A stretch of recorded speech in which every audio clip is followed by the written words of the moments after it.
Julian Rose is about Julian Rose and his partner Isabella.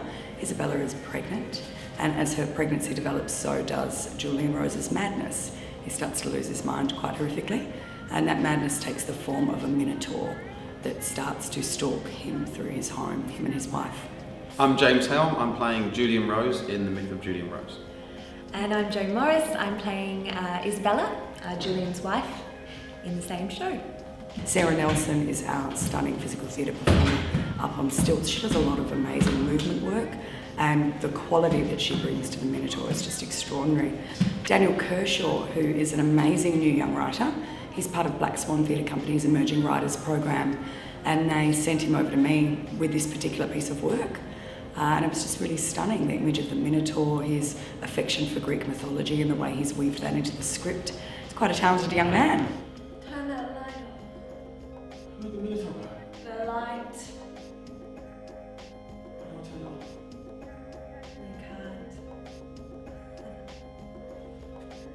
No, I need to tell you something. So, what is it?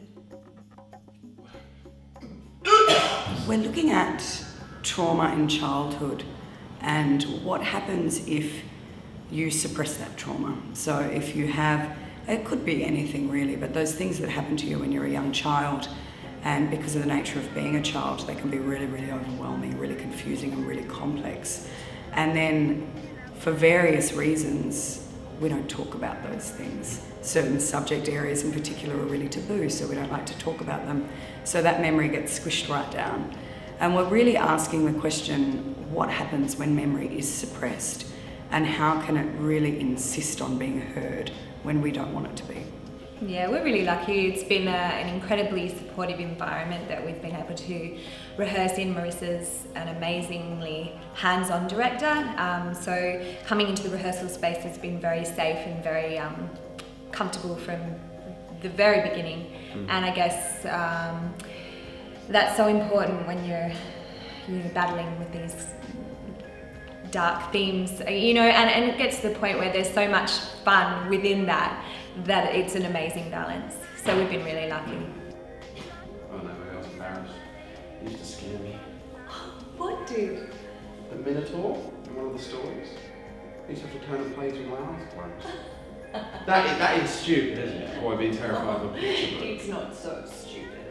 I first met James when we were doing a short film which entailed me jogging up hills, which was incredibly challenging because I was very unfit, and James was also a jogger, and he... Following her? Yeah, followed Stalking me. in a Through way. the whole short film exercise, we just ran up hills. And then we worked on a feature which Oh, that's actually right. premieres the day after this run finishes. Yeah. Which again, we didn't get to work too much with each other, just in terms of the characters, but yeah, that was probably a couple of years ago now as well. And then This you've is been the in Canada first, since then. yeah, the first theatrical venture we've had together. So it's kind of nice. We've worked on films together, and this is a completely different forum, and Yeah, exactly. So my name's Marisa Garreffa. I am the director of The Myth of Julian Rose. That's showing at the Blue Room Theatre. Opening night is June 9th, and we're running until the 26th, Tuesday to Saturday night. You can get your tickets online, www.blueroom.org.au.